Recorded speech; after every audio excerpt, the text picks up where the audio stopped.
Boa noite, pessoal. Bem-vindos a todos que estão por aí presentes, que já começam aí a despedir do dia domingo. Para quem já viu o título da live, é uma live que eu queria compartilhar com vocês hoje, 5 de março, porque dia como hoje, né, há 10 anos, se dava a notícia da morte do Chaves, lá na Venezuela. E hoje, nós temos um site de notícia na Venezuela, que é um site tipo independente, que se chama La Patilla. Esse site fez uma postagem, né? 10 anos da morte do Chaves e 10 momentos importantes que aconteceram durante o governo, ou têm acontecido durante o governo do Maduro, né? 10 por 10, vamos dizer, de certa forma. Pessoal, quem está entrando por aí, gostaria de vocês fizessem o seguinte, né? Abraço para todo mundo aí. Todo mundo aí, comenta, por favor, a cidade da onde vocês estão assistindo essa live. Por favor, comenta aí a cidade da onde vocês estão. E em relação a esse assunto, pode também deixar algumas das suas perguntas na caixinha de comentários ou de perguntas, que aí eu vou vendo e vou compartilhando com vocês. Um abraço para Doriangel, que está na Venezuela também. Um abraço aí para Doriangel, que está na Venezuela, assistindo a live. Eu moro em São José dos Campos, que é São Paulo, interior de São Paulo. Tá, temos pessoas aí do Rio de Janeiro, Brasília, beleza. O que mais? Recife, Minas Gerais. Boa. Sorocaba, Salvador. Ah, Simone, você está perto. Eu moro em São José. Eu moro bem perto. O que mais? Eu vou fazer essa live e a gente talvez vai finalizando ela às 8h30, mais ou menos, né? Eu vou fazer esse resumo aqui com vocês brevemente. E daí eu vou pular para outra live, onde vou participar com o Alex, que é um português. E eu vou aprofundar talvez algum desses assuntos por lá. Bom, primeiramente, vamos começar explicando um pouquinho a questão da morte do Chaves. Vocês sabem que o Chaves recebeu o diagnóstico, né, do câncer que ele tinha, né? Ele recebeu o diagnóstico de câncer. Oi, Rosana, boa noite. Boa noite aí, obrigado pela partilha aí, pelo momento de vocês virem aqui escutar minha live. Ele recebeu esse diagnóstico, né? Ele foi se tratar em Cuba, imediatamente. Eles tiraram a célula que tinha o câncer, só que o câncer voltou um ano depois. Ele foi em 2012, e em 2012 ele faz uma transmissão ao vivo para o país, dando a notícia de que se alguma coisa acontecesse com ele, alguma coisa que impedisse que ele pudesse continuar exercendo o cargo de presidente, as pessoas elegessem o Maduro como próximo, né, governante da Venezuela. Foi tipo uma ordem que ele deu. Inclusive, ele aproveitou essa transmissão ao vivo nacional para ele poder acalmar as forças políticas dentro do próprio partido dele, o Partido Socialista Unido da Venezuela, que obviamente sabendo da enfermidade, da doença que ele tinha, na verdade, poderiam obviamente lutar ou se matar um entre outros para assumir, né, o cargo, a liderança do partido e da presidência. Então ele aproveitou estrategicamente esse momento para deixar a sua posição em relação à continuidade da liderança no país. Esse fato é muito importante porque o Maduro, socialmente na Venezuela, né, nós consideramos o Maduro o pior cara de todos eles, o cara menos preparado para ter assumido a liderança da Venezuela, e ele deixou esse cara. Porque, tendo uma inteligência que não podemos negar que o Chávez tinha, deixou o cara totalmente o contrário.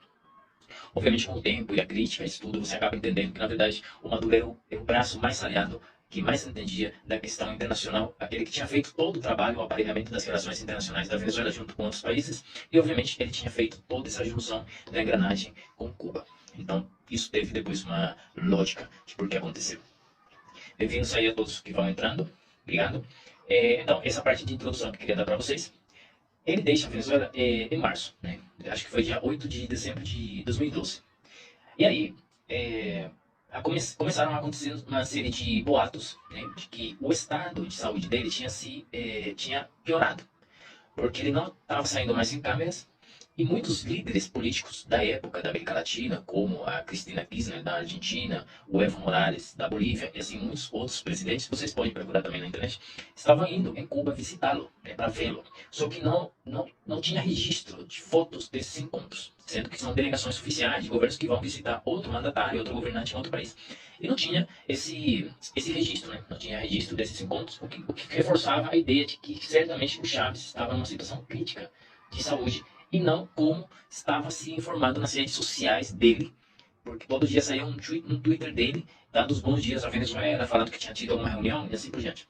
Isso deixava muito o povo em dúvida, né? Todo mundo na Venezuela, tanto chavista como de oposição. Boa noite, Catiane.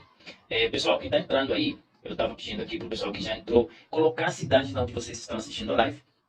E aí eu fico, obviamente, dando o oi para vocês. E se puderem, sentar o dedinho aí no coração para que essa live chegue a mais pessoas. E outra coisa, se vocês conhecerem alguém que se interesse por assuntos históricos ou que você ache que o meu perfil em relação a questões da Venezuela pode contribuir, você puder compartilhar, eu agradeceria muito que vocês compartilhem. Outra coisa, eu tenho um canal no YouTube.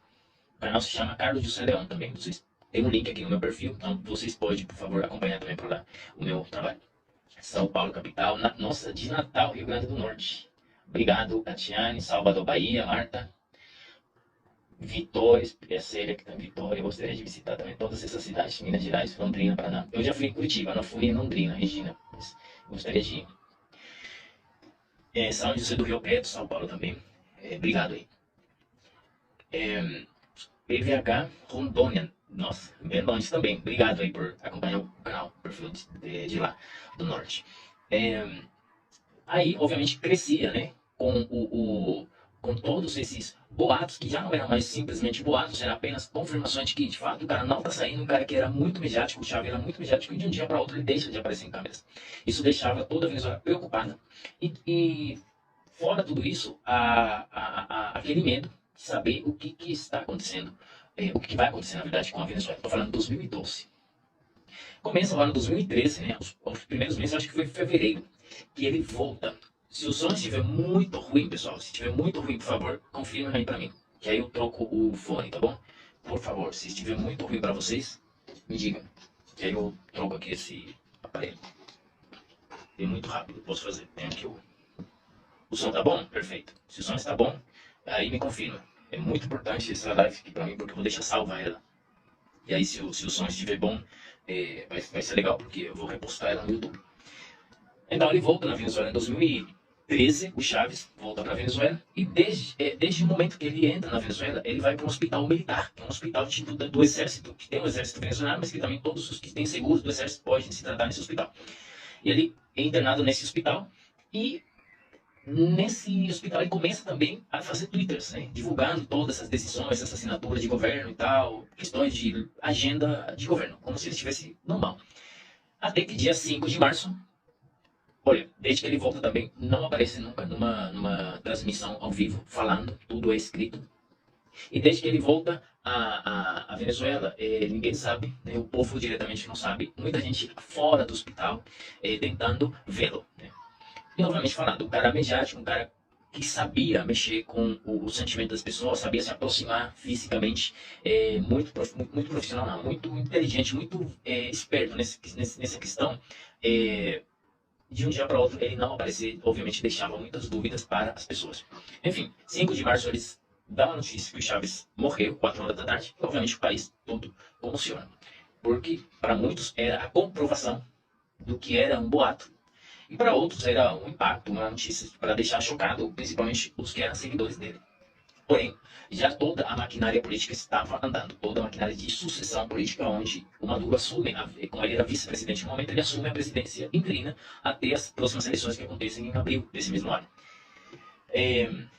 Passando já dessa parte, para não falar mais da morte dele, porque é um resumo que eu queria fazer para vocês, vou falar das 10 coisas que aconteceram depois da morte do Chaves, muitas delas continuidade do Chaves, né, que ele tinha iniciado, mas que o Maduro deu uma força para dar essa continuidade de dominação sobre o povo e controle sobre os meios de comunicação e assim por diante. Então eu vou começar a numerar um por um, vou tentar não me alongar muito nisso, mas eu gostaria novamente para vocês deixar, se algum de vocês tem alguma pergunta, algum comentário, pode ir deixando e eu vou olhando com muito cuidado para ver se eu tenho a resposta no momento. E no final dessa live, novamente, pedi reforçar para vocês. Vocês, quando verem essa live postada no meu feed, por favor, entrem nela e deixem um comentário do que vocês acharem, uma vez será finalizada. Obviamente, a primeira medida que o Maduro fez foi ir muito mais forte, colocar todos os seus veículos de repressão disponível atrás da hegemonia comunicacional. Ou seja, o Chávez, em 2007, tinha fechado o principal, o mais histórico, o mais antigo meio de comunicação venezuelano, que era esse aqui. Eu vou colocar nos comentários para vocês poderem anotar, né, e depois procurar na internet. Se chamava RCTV, Rádio Caracas Televisão Venezuela. Esse rádio era o mais antigo, um dos mais importantes do país, e ele não renova a concessão para transmitir conteúdo na Venezuela. E, obviamente, ele opera depois internacionalmente, não na Venezuela. Obviamente, com isso, ficaram milhares de pessoas sem emprego. Primeira contradição para a esquerda, né? Deixa muita gente sem emprego, uma coisa que eles lutam para que não aconteça. Porém, o Maduro reforça essa ideia, porque com o Maduro, mais de 200 canais ou meios de comunicação têm sido fechados. 200 meios de comunicação que são independentes ou grandes meios de comunicação. E, ao total, entre 2013 e 2023, 3.200 casos de violações à liberdade de expressão registrados através da ONG Espaço Público. Nova informação, vou deixar aqui disponível para vocês, tá bom? A ONG se chama assim.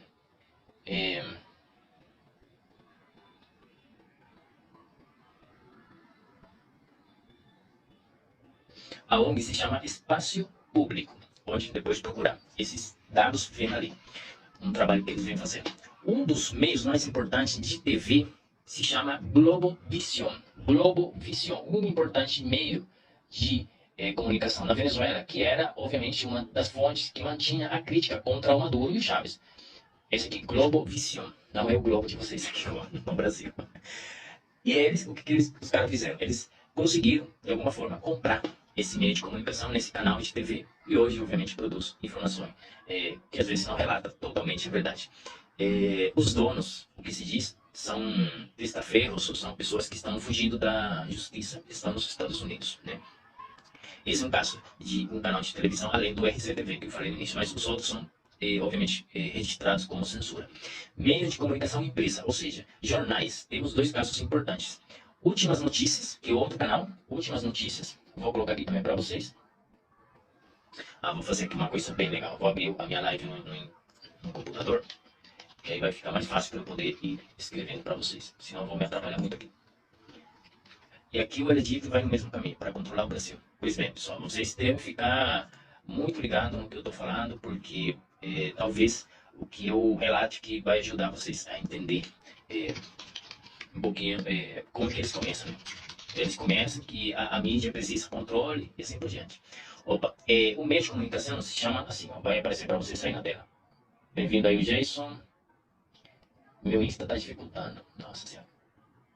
Tomara aí que não caia. Parabéns pelo trabalho, Carlos. Espero que esteja seguro e salvo. Eu também espero estar seguro e salvo. Obrigado, obrigado. O canal não apareceu por aqui no comentário, mas vou colocar novamente aqui no chat.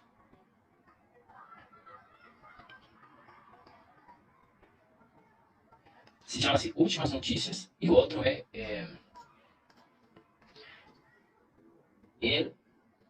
Universal. Universal. E tem outro mais importante, tá?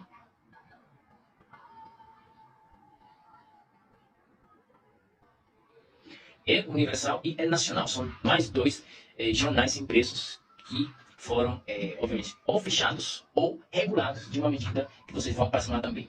Eles proibiram, por questões de segurança nacional, que o papel que serve para você imprimir o jornal, que esse papel só fosse comprado por eles, ou seja, o governo. E depois eles distribuiriam para os canais nacionais. E o que eles fizeram? Obviamente, eles pegaram o papel e entregavam só para os meios de comunicação que eram adeptos a eles. E não entregavam tanto papel para grandes meios de comunicação como esse que eu estou falando. Porque eles argumentavam que eles eram terroristas. Que os meios de comunicação tradicionais de direita, da extrema direita, que é uma coisa bizarra. Na Venezuela não tem extrema direita. Não podia ter papel, né, para poder distribuir no território a sua informação, né, as suas notícias, seus postais, assim por diante. Então foi uma das coisas que prejudicou bastante o trabalho da prensa, né, na Venezuela. Da imprensa, na verdade, seria a palavra. Me perdoa, eu às vezes caio no meu portunhol. Então essa foi uma das grandes que se iniciaram, se continuaram com o Maduro. Canais importantes como CNN, canais importantes como NTN 24, que são canais de notícia que cobrem toda a América Latina, também começaram a ter regulações, né? acesso à informação regulamentada, na verdade. A Infobae também, outro caso, outro exemplo que a gente comenta sempre. E, obviamente, eles criaram uma lei, que é para uma lei que se chamou através de uma Comissão Nacional de Telecomunicações. Inclusive, eles fechavam sinais. Ou seja, você tinha uma frequência, né, da rádio, você tinha uma frequência assignada, uma concessão, e eles fechavam de maneira ditatorial. Em 2009, com o protesto que teve na Venezuela, o Chávez pediu para os militares, que estavam na rua reprimindo o povo, que jogassem, ou atirassem, seria a palavra também, gás do bom. Gás do bom. Jogam para eles gás do bom, foram as palavras dele. Isso foi em 2009.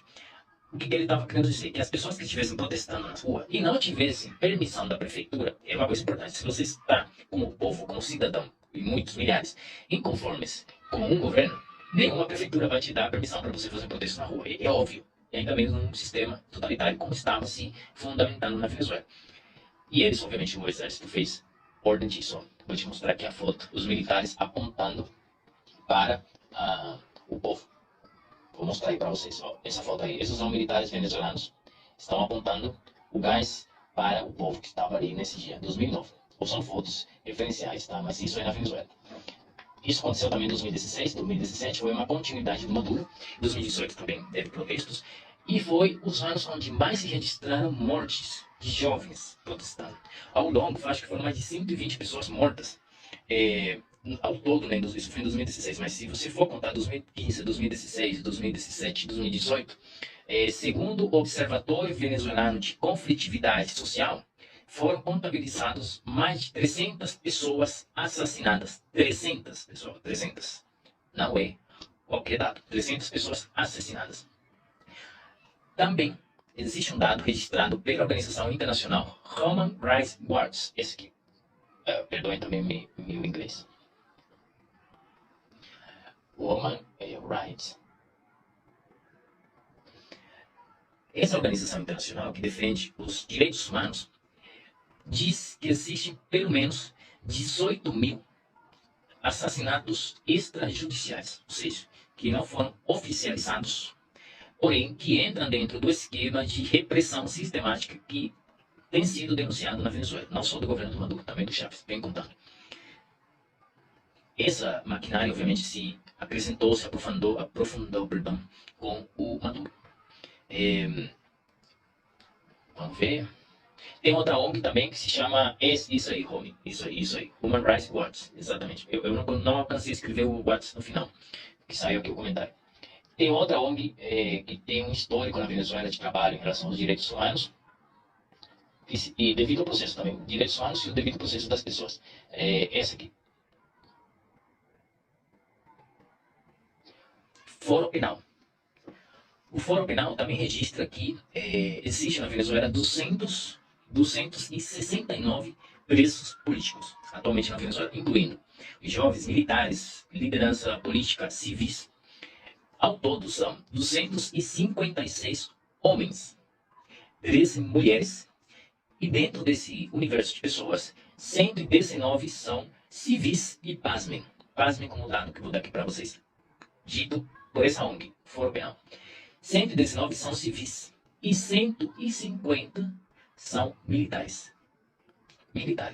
Então, tem o apoio dos militares na Venezuela ao Maduro? Sim, mas tem bastante militares também que se revelaram nesses protestos, entendeu?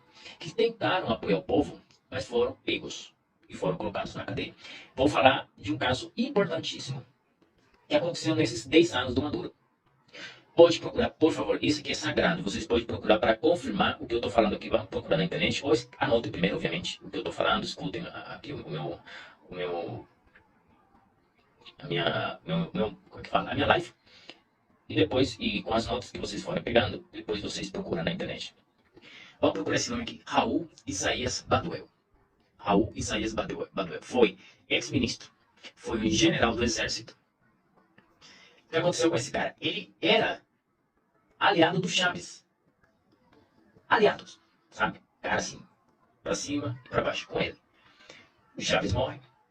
Falei do 2013 que os caras que eram chavistas, obviamente, não todos concordaram com que fosse Maduro que conduzisse o país, porém tiveram que aceitar. E quando viram a merda que Maduro estava deixando o país, eles tiveram que, alguns deles, criticar. Um deles foi esse ministro. Esse ministro foi preso pelo Maduro. Foi levado para a cadeia e se tornou preso político. O que aconteceu com esse cara? Vocês vão pasmar ainda mais. Você depois pode procurar na internet sobre ele. Esse cara morre na cadeia. Ele morre na cadeia. E as denúncias é que ele tinha problemas de saúde e tinha vários pedidos da esposa e dos parentes da família, obviamente, para que ele fosse tratado no hospital. E o Maduro não deixou o cara sair. O cara morre na cadeia. No momento em que ele morre na Venezuela, obviamente, houve uma espécie de indignação dentro dos militares, porque muitos militares eram leais a esse general. Muitos militares eram leais a esse militar, Raul Isaías Baduel, que era, por sinal, muito respeitado dentro da hierarquia militar venezuelana. Acontece uma coisa também interessante, que não aparece aqui para mim o ano especificamente, mas tem outro militar, vou procurar aqui um nome também para vocês. Aqui, Rafael, vou colocar aqui um nome para vocês. Rafael Acosta. Opa, cortou aí. Rafael Acosta Arevalo. Esse foi. Ele foi outro militar. Só que ele estava preso. Fique ligado nesse aqui. Ele estava preso num prédio que fica na capital, que pertence a uma polícia que é tipo a inteligência da Venezuela. A polícia da inteligência e da contra-inteligência venezuelana. E esse cara estava preso lá no 10º andar. 10º andar. E de repente, esse cara apareceu lá na rua. Como se ele tivesse se jogado de lá de cima. Pode, por favor, procurar por esse cara e vão comprovar o que eu estou falando. Ele apareceu. Um cara que tinha algemas no 10º andar desse prédio. Ele estava preso lá. E apareceu no chão, na rua. Obviamente, uma pessoa que se suicida. Esse aí é o relato oficial, que ele cometeu suicídio. Só que no momento em que tudo isso aconteceu, estava nada mais e nada menos que a Michelle Bachelet em Caracas, meus queridos amigos. E ela estava em Caracas porque ela estava fazendo um relatório para a ONU de violações sistemáticas de direitos humanos. Acontece isso lá. Para vocês verem o nível de descaro que acontece na Venezuela. Opa, Alex, boa noite aí. Obrigado aí por você vir por aqui também. Tô ligando aí pra sua live depois, tá bom? Tá, o nível de descaro de um sistema que está sendo investigado e acontece uma morte como essa. Obviamente muitas coisas não foram esclarecidas, mas essa aí é uma questão de tortura que continuou muito forte com o governo de Maduro. Só me perdoam, pessoal, o ano. Isso aqui aconteceu entre 2018 e 2021. Me perdoam porque eu não estou lembrando o ano, tá? O cara que se jogou do 10º andar. Eu posso procurar aqui rapidinho porque eu tenho o computador na minha frente, tá bom? E eu vou encontrar aqui o ano. 2019, tá? 2019. Aconteceu E ele tinha sido condenado. Só aparece aqui, mas não estou encontrando alguma informação. Segundo isso aqui, foi em 2019, tá? Perfeito, voltamos ao assunto, vamos para o ponto 3. Inabilitações e exílios, ou seja, forçar o exílio de liderança política opositora e dentro os que ficaram foram inabilitados. Além das perseguições que aconteciam, como amedrontamentos aparentes para que os líderes políticos deixassem de querer participar da política, ou seja, eu sou o Carlos, quero ser presidente da Venezuela, ou seja, os caras arrumavam um esquema para ameaçar a minha família e dessa forma eu deixar a política. Isso acontecer lá na Venezuela aconteceu com o Guaidó, vocês devem lembrar do Guaidó também. Aconteceu com o Guaidó, perdão.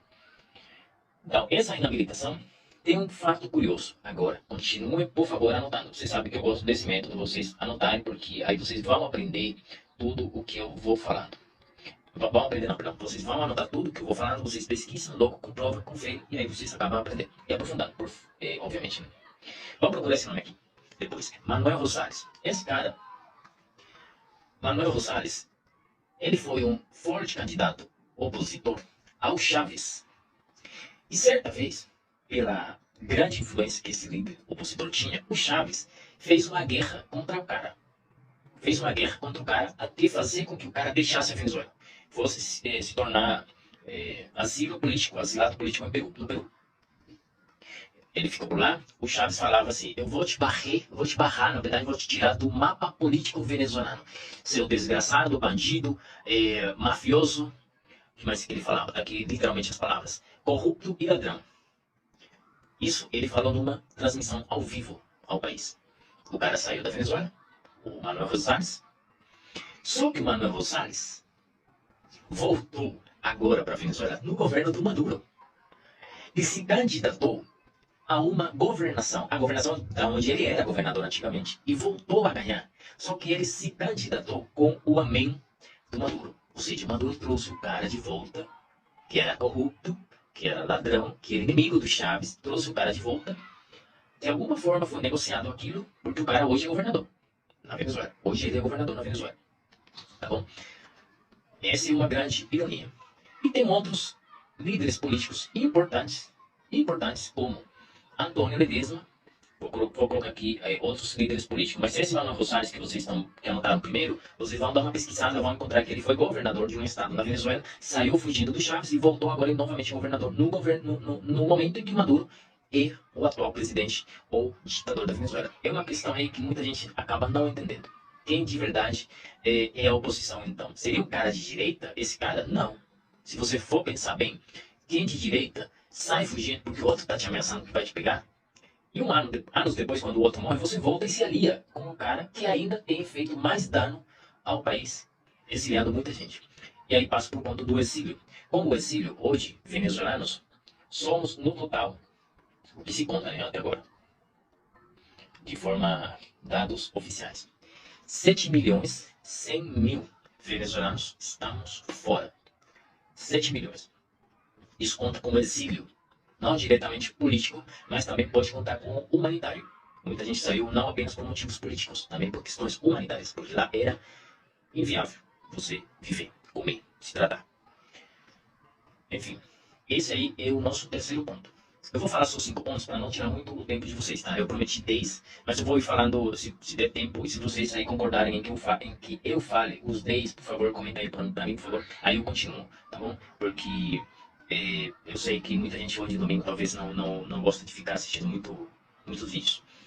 Tá, vamos para o quarto ponto. O quarto ponto, entre essa parte do exílio, a gente pode falar do exemplo da separação de poderes. Essa separação de poderes que conta com a nova Constituição feita em 99, conta com uma nova reformulação da distribuição do poder na Venezuela. Eles criam uma nova Constituição que configura um novo esquema político venezuelano. Até aí tudo bem, todo mundo concordou, assinou que a Constituinte era necessária, que a nova Carta Magna era viável para todo mundo. Ok, todo mundo concordou, começou a andar a nova República com um novo nome, nova Constituição, perfeito. Só que isso não parou por aí. Vieram reformas aos poderes do país. Ou seja, reformas ao nosso Tribunal Supremo de Justiça, ao nosso Tribunal Supremo Federal, que foi distribuído na época e se criou só o Congresso. Eles tiraram o Congresso, que tinha câmera baixa, câmera alta, eles tiraram isso e criaram uma Assembleia Nacional, que veio substituir os poderes do Congresso, do antigo Congresso. Através dessa Assembleia, criaram reformas às instituições, como o Tribunal Supremo de Justiça. E o Ministério Público e todas essas reformas, por exemplo, posso falar, uma delas é a nomeação. Poder nomear o ministro, poder nomear os juízes, e assim por diante. Algo do que já está acontecendo aqui no Brasil. Eu estou falando lá em 2004, pessoal. Estou falando faz 19 anos atrás. Aí, obviamente, em 2005, veio uma eleição a essa Assembleia, que seria o Congresso. E a oposição toma a pior decisão, eu acho, de tudo isso, que tem, obviamente, acontecendo coisas piores, vamos falar a verdade, mas esse aí deu um início a tudo aquilo. A oposição chama a não participar das eleições. E os candidatos de oposição não concorrem a vagas nessa Assembleia, nesse Congresso. Obviamente, o chavismo obtém a maioria. Quando ele obtém a maioria absoluta, total, do Congresso, cara, a caneta assinava sozinha. Orçamento, leis, projetos, créditos, e assim por diante. Tudo da bancada, obviamente, aliada ao Chaves. Isso aconteceu em 2005. Daí começa tudo. Nós na Venezuela temos um ditado: pagar e eu mesmo me dar o troco. Esse ditado na Venezuela. Eles pagavam e eles mesmos se davam o troco. Obviamente ninguém fiscalizava, porque você tem a maioria do Congresso e você coloca os juízes. Você coloca os ministros nomeados porque você mesmo tem a bancada total que nomeou os caras e você deixa os caras que vão ficar no Ministério Público, que vão ficar na Contraloria do país, que vão ficar e assim por diante. Todos foram nomeados pelo chavismo, pela bancada de esquerda do momento. Porque a oposição ficou fora. Ficaram fora e entregaram o país para o cara. Foi um grande erro. Grande erro. Obviamente a corrupção atingiu níveis inacreditáveis, porque você imagina, você comete crimes de corrupção, mas ninguém vai te vigiar, porque o cara que tem que te vigiar é do teu lado, é do teu lado também, entendeu? É o seu camarada, como eles falam, seu companheiro. Boa noite, Berenice, bem-vinda aí, Berenice. Comenta aí a cidade, pessoal que está entrando também, comenta por favor a cidade, da onde vocês estão assistindo a live, e por favor, eu estava pedindo para todo mundo que está por aqui, me sigam também no meu canal de YouTube, o link está no meu perfil. Pode ir lá, se inscreva no meu canal, por favor, que a gente vai chegar a grande quantidade de 1000 inscritos lá. Pra mim vai ser uma honra ter 1000 inscritos lá no meu perfil, tá bom? Perfeito. Então esse 2005 começa a configurar o que seria, com essas reformas, obviamente, a nova estrutura do Estado e a distribuição do poder. Obviamente, as leis começam a tomar forma, inclusive leis que eram, de certa forma, anticonstitucionais. Por exemplo, leis da comuna, leis dos conselhos comunais. Obviamente, na Venezuela hoje ainda se reforça a ideia de a Constituição do Estado comunal, porque eles querem sim continuar com a festa do socialismo, tá bom? Perguntaram para minha idade, eu tô com 29 anos,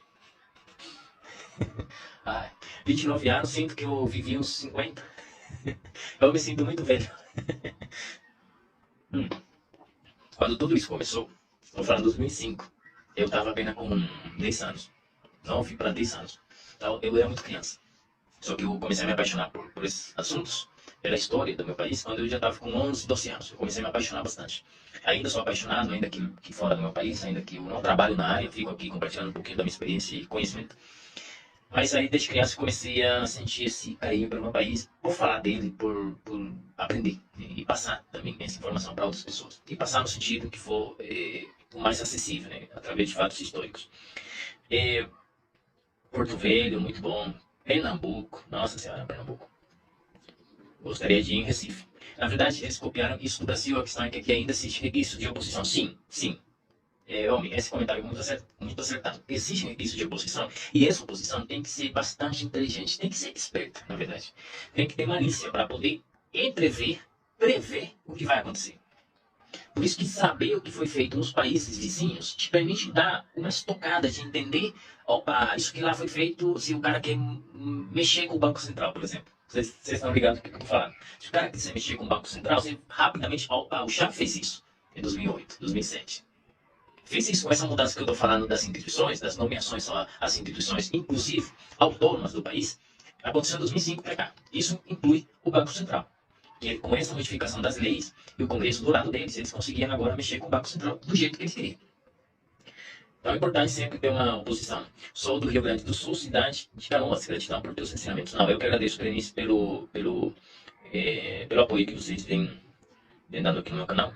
Você é novinho. Opa, obrigado pelo novinho, mas como eu falei, às vezes as coisas que a gente vive, né, faz com que a gente sinta que envelhece muito rápido. A gente sente isso. Eu também tenho conhecido muitos cubanos, por exemplo, que estão com 23 anos. Conheço um cubano que fiz uma live, inclusive, que ele estava com 23 anos, mas o nível de informação, o nível de experiência superadas que esse cara tinha, me deixou totalmente impressionado. E eu, sendo venezuelano, também tendo atravessado por isso, eu não me comparo ao nível de experiência que esse cara guarda para si e conta pra gente. Ele é um pouquinho mais guardado, ele não fala muito, né? Ele não fica fazendo esses vídeos que eu falo aqui todo o tempo todo, na verdade. Alma velha em corpo jovem. Sim, sim. E eu, quando criança, vou contar aqui uma anedota para vocês. Quando eu tinha 17 anos, eu estudava numa escola técnica. Eu saí do meu ensino fundamental, ensino intermediário, e eu, esperando um ano para entrar na faculdade, eu fiz um curso de administração para entrar no mercado laboral. E o meu comportamento, os meus companheiros falavam que eu era o velho do curso. Porque eu gostava da música mais antiga, eu gostava de andar sozinho, era muito difícil para eu dar risada com piadas que eles davam risada tão fácil. Então, para mim, era não que eu estivesse acima da média, que eu simplesmente tinha crescido. Tem uma influência também. Eu fui criado pelos meus avós.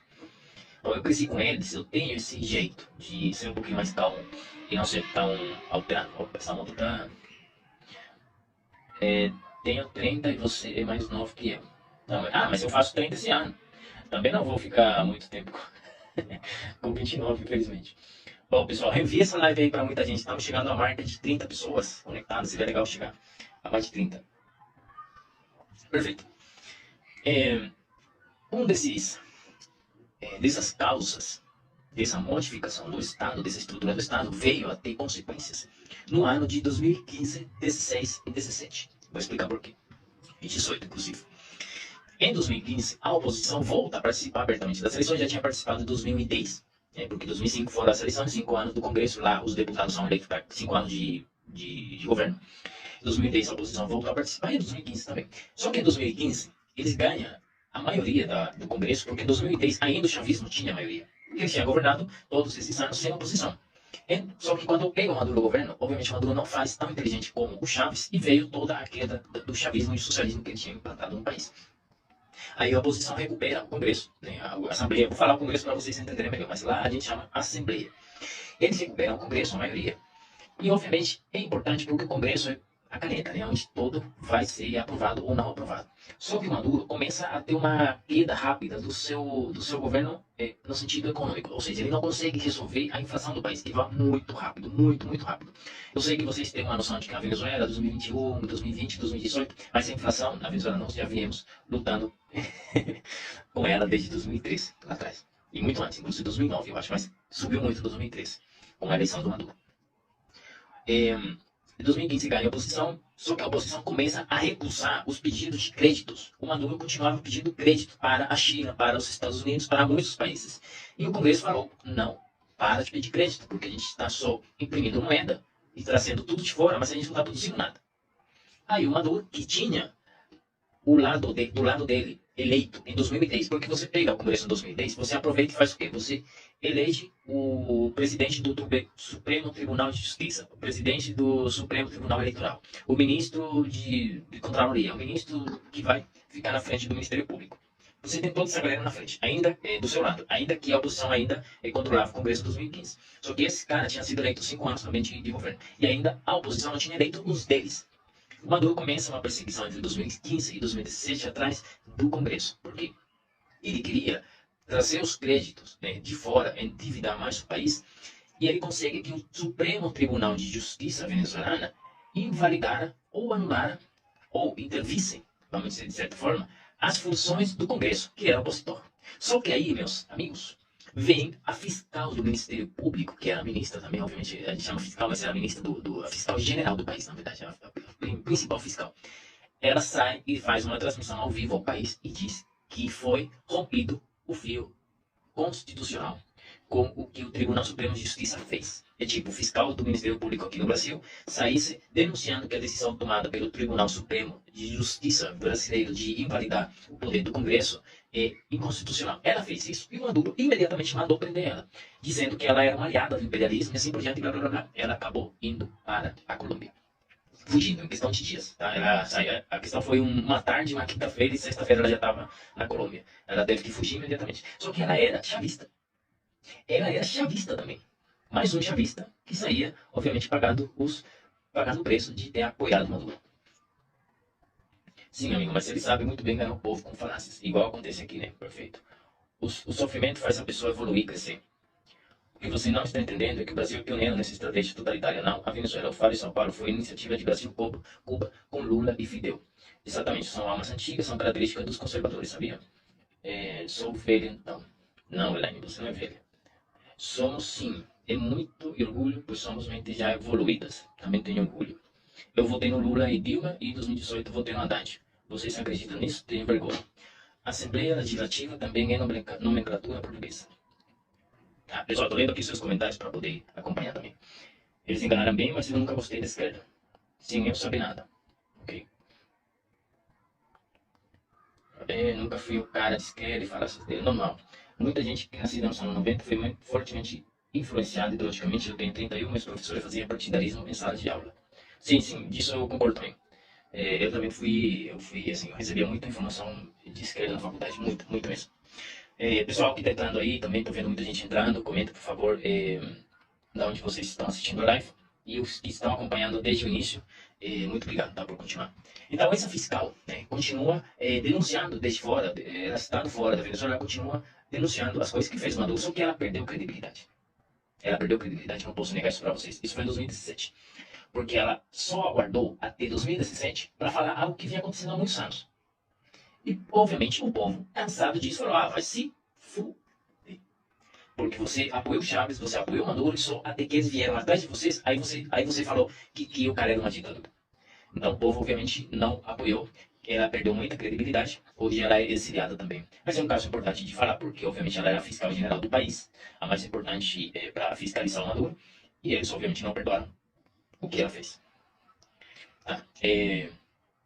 Outra questão importante que aconteceu que tem aqui como ponto 5. Eleições que aconteceram entre 2015 para frente, né, com essa perseguição que o Maduro fez contra o Congresso, acabou na questão do judiciário anulando as atribuições do Congresso e fez com que o Maduro tirasse uma carta, né, embaixo da manga. Ele tinha uma carta que foi interpretar a Constituição. E anotem isso. Se esse governo atual jogar um dia qualquer que é preciso interpretar a Constituição, isso é mais perigoso do que perder uma eleição presidencial. Estou falando aqui para vocês. Eu estou falando aqui para vocês como venezuelano, mas ainda mais do que como venezuelano, eu estou falando como formação, porque eu sou cientista político. Se os caras forem mexer com a Constituição, se preocupem, porque o que vocês estão preocupados agora não se compara com o que eles precisam fazer, e eles vão precisar mudar o papel. Mudar a palavra no papel. Isso aconteceu na Venezuela. Só que eles não mudaram a Constituição. Eles usaram um instrumento que se chama Constituinte em 2017. Esse elemento Constituinte, vou explicar aqui para vocês. Vou mostrar aqui. Tinha o Congresso, né? O Congresso venezuelano. Teve o Supremo Tribunal Federal, Judicial, perdão, que ficou por cima deles porque tirou as responsabilidades do Congresso e assumiu para eles. Só que, por sua vez, os caras entregaram o Congresso, as responsabilidades do Congresso ao Maduro, ou seja, eles deram o poder depois ao Maduro, que se tornou o cara que ia ficar na frente do poder executivo e do poder legislativo, ou seja, eles entregaram as atribuições que eram desse cara aqui para esse cara aqui, ele ficou ainda mais poderoso. E o que ele podia fazer com isso? Ele podia emitir leis, criar decretos emergenciais e, obviamente, fazer o que esses caras aqui não deixavam ele fazer, que era pedir mais grana fora, ou seja, pedir mais para os chineses dinheiro. Aí o Maduro falou assim: opa, mas a gente pode fazer algo aqui muito mais legal. A gente vai criar uma constituinte, porque os chineses falaram assim: eu não vou te dar dinheiro porque você desconheceu o seu Congresso. Eu só vou te dar dinheiro se você trazer para mim uma carta assinada pelo Congresso legítimo da Venezuela. Só que esse Congresso não ia assinar essa carta. Os caras chamaram uma constituinte para criar o Congresso Constituinte. Aí eles interpretaram a Constituição. Esse Congresso Constituinte ficou desse tamanho aqui, ó. Tipo, um paralelo ao Maduro. E como presidente desse Congresso, eles colocaram, não o Maduro, o segundo, que é o Diosdado Cabello, que é o segundo no poder na Venezuela, que é o segundo presidente do partido. Eles colocaram como presidente desse Congresso aqui. Aí o Maduro mandou eles fazer essa carta que os chineses estavam pedindo. Aí eles foram com a carta e os chineses continuaram fazendo um negócio com a Venezuela, endividando a Venezuela, porque tinha um Congresso. O que aconteceu? Esse Congresso, obviamente, elegeu ou armou novamente todo o sistema institucional venezuelano. Criou um novo sistema judiciário, criou um novo Ministério Público, uma nova Contraloria e assim por diante. E foram tirando os caras que tinham apoiado aquela fiscal em 2017. Tiraram todos eles, porque eles estavam fugindo também. E aquele que não fugiu foi preso. Eles fizeram isso e tudo ficou constitucionalmente viável, porque tinha um Congresso que foi eleito em votações. Só que como aconteceu essas eleições? Obviamente, essas eleições, grande parte dos venezuelanos não votamos. Nós não votamos, muita gente, milhares de pessoas, milhões na verdade, não votamos na eleição desse Congresso Constituinte. E o objetivo deles era criar a nova Constituição. Só que esse, na verdade, não era o objetivo, como falei para vocês, porque a Constituição não foi modificada. Esse Congresso se formou em 2017. E eles acordaram que esse Congresso Constituinte ia ficar por cima de todos os poderes estabelecidos e ele ia ter faculdade para atuar por 3 anos. Ou seja, em 2020, eles saíram do cenário político da Venezuela sem uma Constituição eleita. E alguém me diga, por que então? Vou falar um palavrão porque eu tô com vontade de falar um palavrão. Porque, porra, eles criaram um Congresso, se não for para criar uma nova Constituinte. Obviamente, porque o poder era para trazer mais dinheiro, endividar o país e continuar com a narrativa de que o socialismo dava certo. Só que esse país com que nós estamos endividados são nada mais e nada menos que os chineses, que estão nem aí. tá bom? Um exemplo de como isso afetou a continuidade na Venezuela. Em 2019 surge o Guaidó. Vocês devem lembrar muito bem do Guaidó, que hoje também está praticamente extinto da política venezuelana. O Guaidó teve um poder muito importante de poder negociar, inclusive com os chineses, de eles reconhecerem o Guaidó. Só que os chineses falaram assim, opa, agora eu preciso, se o Guaidó vai governar agora a Venezuela, eu preciso que o dinheiro que eu emprestei para esses caras aqui seja reconhecido por você, Guaidó. Vamos supor que esse aqui é o Guaidó. Esse aqui é o Guaidó, esse é o Maduro e esse aqui é o Congresso. Aí o Guaidó tenta negociar com o chinês pede para ele que o Guaidó reconheça a dívida que esse cara adquiriu aqui com a China. E o Guaidó falou, não, eu não vou reconhecer toda a dívida, porque a dívida que a gente tem com vocês é até 2016, uma coisa assim. E essa dívida que o Maduro adquiriu com vocês foi por conta dele de uma instituição não legítima. E os chineses falaram, vai se fuder, eu não te reconheço, Guaidó. Foi assim que aconteceram as coisas, tá bom? Foi assim que aconteceu. E aí, obviamente, o Guaidó perdeu força, porque entre todos os países, mais de 50 países conheceram o Guaidó, incluindo o Brasil. Mas essas grandes potências, como a China, os Estados Unidos reconheceram o Guaidó, mas ele precisava do apoio desses principais aliados. E a Rússia não deu nem bola. Bom exemplo aí. Com essa eleição de 2017, onde a fiscal, né, reclama da anulação das faculdades, dos poderes do Congresso, eles criam a Constituinte em 2017, certo? Em 2018, deviam acontecer eleições para governadores. Só que, quando você é eleito como governador, você deve tomar posse diante do Congresso do seu país. Só que os governadores não queriam participar, mas eles queriam o que era de direita. Vamos falar de direita para que vocês entendam melhor. Ou oposição. Os que eram de oposição queriam receber a posse do Congresso que era legítimo, aquele que foi eleito em 2015. Só que o Maduro falou, não, vocês vão tomar posse com a Constituinte que foi eleita em 2017. E se vocês não aceitarem, eu vou tirar a governação de vocês, o Estado, né, que vocês ganharem. Pois bem, se mal não lembro, me perdoa, acho que foram 4 opositores que ganharam. 4. Dos 4, um não aceitou receber a posse do Congresso chavista, né, que era Constituinte. Obviamente, eles chamaram uma nova eleição para eleger um novo governador nesse estado. Mas os outros se aceitaram tomar posse nessa Constituinte e imediatamente a oposição em geral, tipo o Partido Liberal e todos esses partidos considerados a oposição venezuelana, fizeram uma espécie de transmissão ao vivo denunciando ou expulsando esses governadores dos seus partidos, porque esse não foi o acordo. Enfim, o Maduro continua tendo a maioria nesses estados, e hoje, isso vai acontecer em 2017, tá bom? 2017. Eles adiantaram uma eleição que era para ter acontecido em 2018. Eles adiantaram para 2017. Com o calor das coisas, dos protestos que estava tendo na Venezuela, eles aproveitaram isso, porque ninguém queria votar, tá vendo? Obviamente, tinha governadores, gente, que ganhou poucos votos, porque tinha abstenção.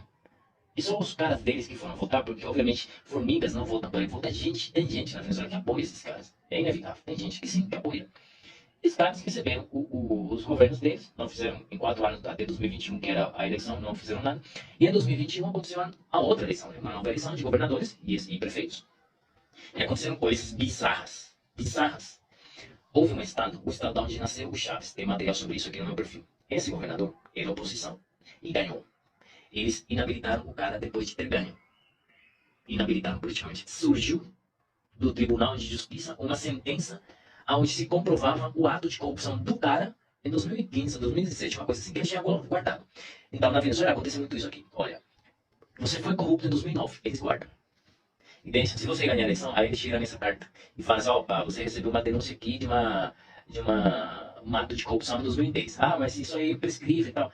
Tudo bem, mas até a gente comprovar, você não pode exercer cargo político de eleição popular. E aí eles tiram a governação. Isso aconteceu muito, tá bom? Isso aconteceu pelo menos com vários deputados e governadores. Esse que eu tô falando foi em 2021. Perfeito? Como era a questão? Respondendo essa pergunta aí do arquetipo. E 2018 foi quando a moeda da Venezuela atingiu seu pior nível. Um ovo de galinha pagava litros e mais litros de combustível. Exatamente. A gasolina muito barata. Era mais cara comprar uma garrafinha de água. E, obviamente, a inflação lá em cima. Lá muito em cima. As urnas são confiáveis. Hoje, na Venezuela, está tendo a previsão de que vai ter eleição em 2024. Em 2024. E existe a possibilidade de que a oposição volte a participar das eleições. Só que uma das representações dentro da oposição está pedindo que a contagem de votos não seja nas urnas. Eles estão pedindo essa pessoa, que é Maria Corina, pode procurar por ela, Maria Corina.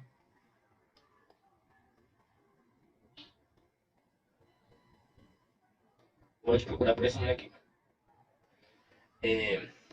Ela é a mulher que está pedindo que as contagens de votos não seja feita pelo sistema nosso, para poder gerar confiança nas pessoas, porque além dos opositores, o povo desconfia, gente. O povo não quer votar. Entendeu? O povo não quer votar. E esse é o medo do Maduro e da própria oposição, porque a oposição fala, opa, tem um descontento. A gente pode tirar o cara. Tá bom, vamos lá na rua para ver, para tentar o pessoal, tocar para ver. E o pessoal não quer votar. Esse é agora uma soma de problemas que vem aumentando com o passar do tempo, que acabou numa espécie de tipo de descontento geral. Dentro e fora da Venezuela, porque tem 7 milhões de pessoas fora. Dentro desses 7 milhões, 4 milhões somos votantes. Entendeu? Então, essa é a grande preocupação. Que se hoje for uma eleição na Venezuela com esse sistema, é provável que volte a ganhar Maduro e é provável que a oposição não contenha votos. Porque eles têm que voltar a ganhar a confiança das pessoas, porque eles também perderam a confiança nossa. Também. Tá bom, vou tentar ler aqui uma das perguntas. Existiu suspeita de fraude nas eleições, o que você acha? Você fala daqui do Brasil ou de lá da Venezuela? O que mais? Isso que aconteceu, um deputado, o mais votado da história do Rio Grande do Norte, foi impedido por decisão monocrática do Lewandowski. Então, isso aconteceu muito lá. Deputados que tinham ganho a eleição em algumas regiões, inclusive um estado que fronteira com o Brasil. Tinha 3 deputados, entre eles tinha um indígena, inclusive, que tinha ganho a eleição como deputado. Eles tiraram, porque surgiu uma denúncia de que eles tinham votado para comprar votos. Só que tirando esses 3 candidatos, isso foi em 2015, tirando esses 3 candidatos, você tirava a maioria absoluta da oposição. E eles tiraram esses 3 candidatos porque tinha um motivo. Além de demonstrar corrupção, era simplesmente acabar com a maioria da oposição e deixar as bancadas, tipo, equilibradas. E essa eleição voltou a se repetir para eleger esses outros deputados. E o que aconteceu? Quem ganhou? Ganhou o chavista. Aí eles tomaram. Então, é uma coisa absurda, gente. Absurda, absurda. O que mais eu ia falar aqui sobre uma pergunta? Dos 2 locais. Olha, daqui eu vi vídeos, né, de pessoas reclamando que eles tinham votado naquela região e não tinha a contagem de votos favoráveis. Isso aconteceu na Venezuela? Sim. Sim. Isso aconteceu na Venezuela bastante. Muita gente. Eu não posso falar que é abertamente porque poderia prejudicar a minha família. Mas eu falei com alguns parentes, vamos dizer assim. E eu falei do caso de 2021. Que eu estava aqui no Brasil, mas teve eleição lá de governadores e prefeitos. Aí eu estava falando com esses parentes, falando assim, olha, não pode votar mais nesse cara, não pode mais. Tem que votar do outro lado. Quem sair do outro lado, volta naquele cara. E aí a pessoa falou assim pra mim, mas não adianta, eu não votei em 2021, mas apareceu lá que eu votei. Então, tem fraude. Esse é um exemplo. Entendeu? Só que eu não tenho provas para trazer para vocês aqui e mostrar diretamente. Só estou falando o que explicaram para mim. Agora, quando eles estavam lá, teve casos assim? Teve casos também. Teve bastante. O certo seria ninguém votar. Eles perdem força. Sim, foi um dos argumentos que, por exemplo, entre 2015 para frente, os venezuelanos começaram a construir. Ninguém vota, ninguém vota, ninguém vota. Mas não adiantou. Nada resolveu tomar esse caminho. O certo seria você tentar resgatar a confiança da instituição que conta os votos. Seria o caminho. Aqui tentaram matar o candidato. Bom, imagina só. Essa mulher que eu falei, Maria Corina, pode procurar depois ela para entender mais quem é ela. Ela está inabilitada no país. Ela não pode pegar avião na Venezuela. Ela não pode pegar avião nem para fora, nem dentro da Venezuela. Ela tem que se deslocar na campanha, nas coisas que ela faz, de carro. Então, imagina você andar um país de carro. Isso é uma forma para fazer a pessoa desistir. É uma forma de você acabar com a vontade de uma pessoa se tornar uma referência na política de um país. E você inabilitar e deixar ela ou restringir a capacidade dela. Os filhos dela estão fora da Venezuela. O marido também. Ela ficou na Venezuela porque ela acredita que nós podemos recuperar a Venezuela. E ainda ela fala, é uma mulher já há 50 anos, eu acho. Ela fala que ela não se vê, ela não se acha fora do país. Mesmo na situação que está a Venezuela hoje, ela fala que esse é o seu país onde ela quer morrer. Entendeu? Pessoal, o que vocês acham aí dessa live? Gostaram? Tem muitos assuntos também para falar, mas eu acho que é muita informação. Falei da migração, falei das questões sistemáticas do governo. Mas o que vocês acharam? Gostaram? Vocês compartilhariam essa live para alguma pessoa?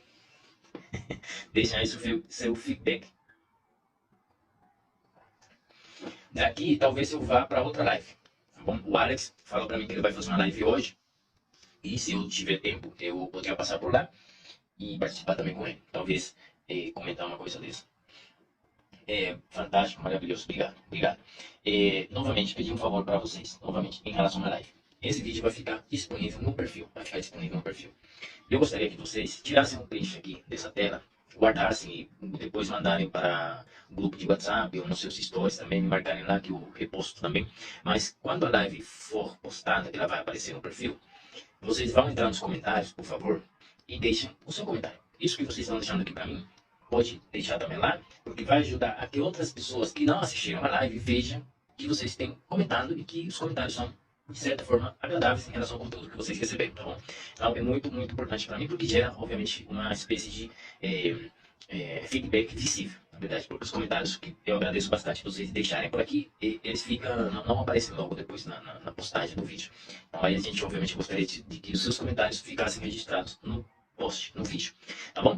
Então, pessoal, muito obrigado, bom domingo para vocês, eu agradeço muito o tempo que vocês ficaram aqui comigo, 1 hora de bate-papo histórico, né, falando sobre a Venezuela, um assunto que eu gosto bastante, gosto de falar do meu país, embora os assuntos que eu fale, às vezes não são tão otimistas, né, às vezes são coisas que deixam a gente um pouco assustado, deixam as pessoas sem assunto para falar, porque eu sei, falando com muitos brasileiros, depois que eu explico tudo isso, fica um pouquinho cabisbaixo, mas não fica assim, fique preocupado, que é outra coisa, tá bom? Preocupado é uma coisa e cabisbaixo é outra.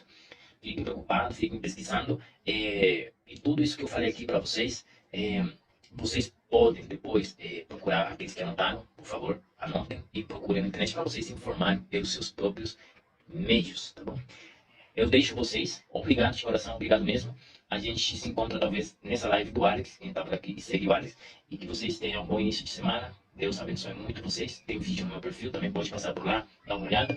E se vocês quiserem mandar algum comentário para mim também, no privado, né, no chat, pode mandar também. Perfeito? Bom, pessoal, até mais, tá bom? Até mais. Bom descanso e a gente se vê na próxima live.